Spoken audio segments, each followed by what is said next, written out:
जैसा कि आप लोगों को पता होगा एनटीपीसी का पेपर जो है वो चल रहा है और ग्रुप डी का जो पेपर है वो आने वाला है।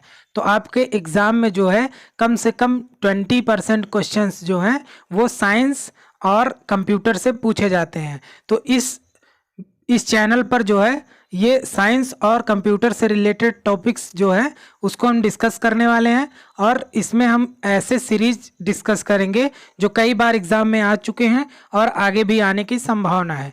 तो अगर आप तक आपने चैनल को सब्सक्राइब नहीं किया है तो चैनल को सब्सक्राइब कर लें और बेल आइकन प्रेस कर लें, जिससे जो भी इस चैनल की नोटिफिकेशन हो वो आप तक पहुंच सके। तो आइए चलिए शुरू करते हैं। देखिए हम पहला क्वेश्चन डिस्कस करेंगे साइंस सीरीज का। मनुष्य मस्तिष्क का सबसे बड़ा भाग है। देखिए आपको बताना है मनुष्य के मस्तिष्क का सबसे बड़ा भाग क्या है। तो मनुष्य के मस्तिष्क का सबसे बड़ा भाग सेरिब्रम है। तो आइए बात करते हैं अगले क्वेश्चन की, चलते हैं अगले क्वेश्चन की तरफ।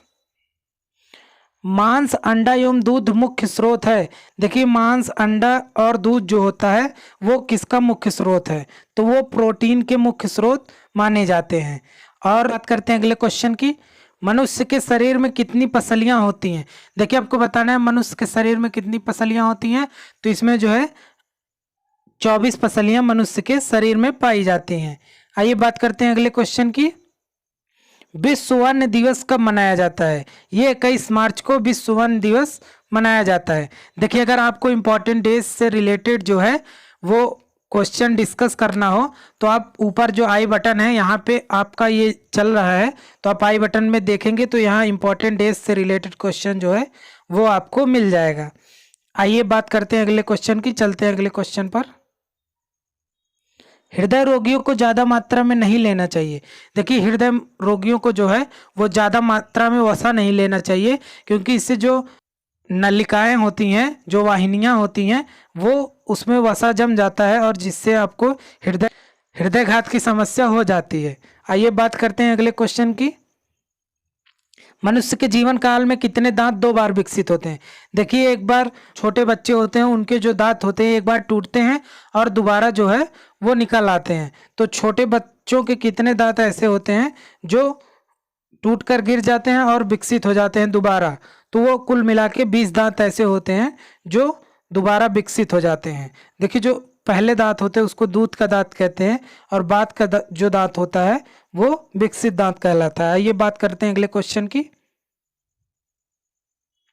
निषेचन की क्रिया कहाँ पर होती है। देखिए आपको बताना है कि निषेचन की क्रिया जो है वो कहाँ पर होती है। तो निषेचन की क्रिया जो है वो अंडवाहिनियों में होती है। आइए बात करते हैं अगले क्वेश्चन की।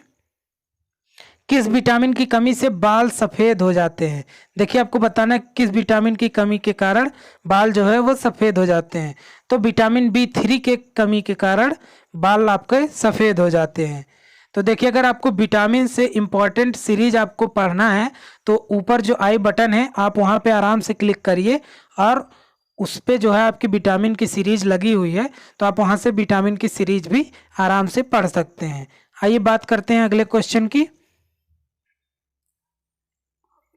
लाल रक्त कोशिकाएं कहाँ उत्पन्न होती हैं। देखिए आपको बताना है लाल रक्त कोशिकाएं जो होती हैं वो कहाँ उत्पन्न होती हैं, या कह सकते हैं लाल रक्त कणिकाएं जो हैं वो कहाँ उत्पन्न होती हैं। तो ये अस्थि मज्जा में इनका निर्माण होता है और इनका कार्यकाल जो होता है वो 100 से 120 दिन तक होता है। और देखिए ब्लड ग्रुप जो होता है वो 4 होता है और वो निगेटिव जो होता है वो सर्वदाता होता है और AB पॉजिटिव जो होता है वो सर्वग्राही होता है। और देखिए ब्लड ग्रुप की खोज जो है कार्ल लैंडस्टीनर ने की थी। आइए बात करते हैं अगले क्वेश्चन की। कैरोटीन मुख्य भाग है। देखिए कैरोटीन किसका मुख्य भाग है, तो आपको बताना है कैरोटीन जो है विटामिन A का मुख्य भाग है। देखिए ये ऐसे क्वेश्चन हैं जो कई बार एग्जाम में पूछे गए हैं और हमेशा पूछे जाएंगे, तो आप लोग ये क्वेश्चन को एक क्विक रिवीजन में आप देख लीजिएगा। आइए बात करते हैं अगले क्वेश्चन की। शरीर के किस भाग में पित्त रस का निर्माण होता है। देखिए कई बार पूछता है कि पित्त रस का निर्माण कहाँ होता है, तो आप लोग लगा के आ जाते हैं पित्ताशय में होता है, अग्नाशय में होता है, लेकिन इसका करेक्ट उत्तर हो जाएगा यकृति में जो है ये पित्त का निर्माण होता है। आइए बात करते हैं अगले क्वेश्चन की। लेजर की खोज किसने की थी? देखिए लेजर की खोज जो है वो मेमेह ने की थी। आप लोग ये याद रखिएगा, ये क्वेश्चन पूछा जाता है एग्जाम में। आइए बात करते हैं अगले क्वेश्चन की।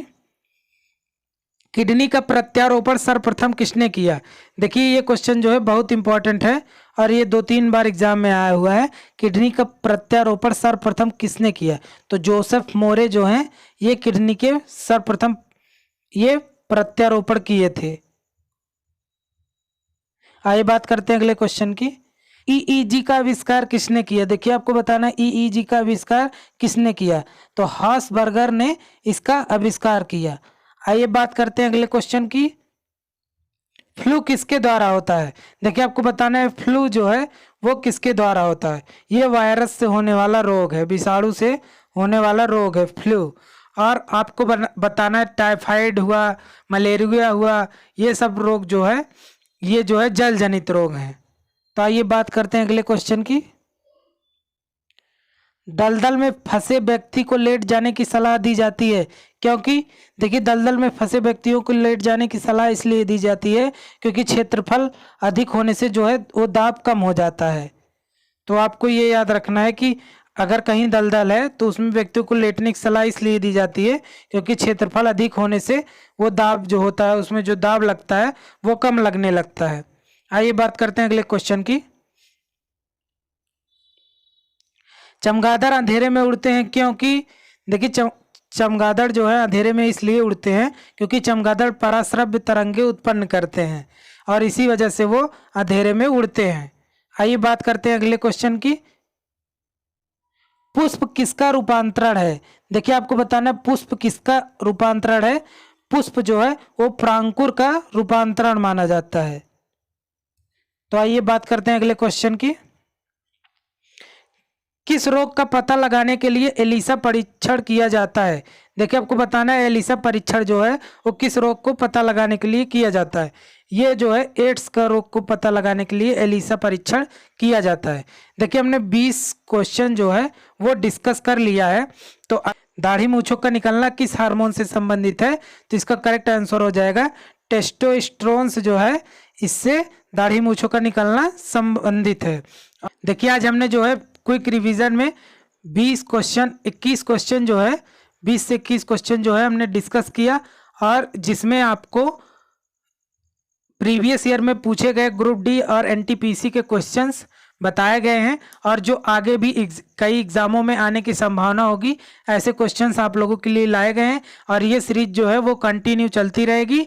आप लोग जो है अगर साइंस पढ़ना चाहते हैं तो इसमें जो है ग्रुप डी और एनटीपीसी से रिलेटेड साइंस जो है वो स्पेशली चलाई जा रही है।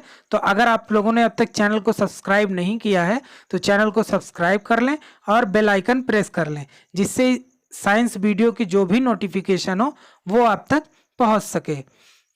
Thank you.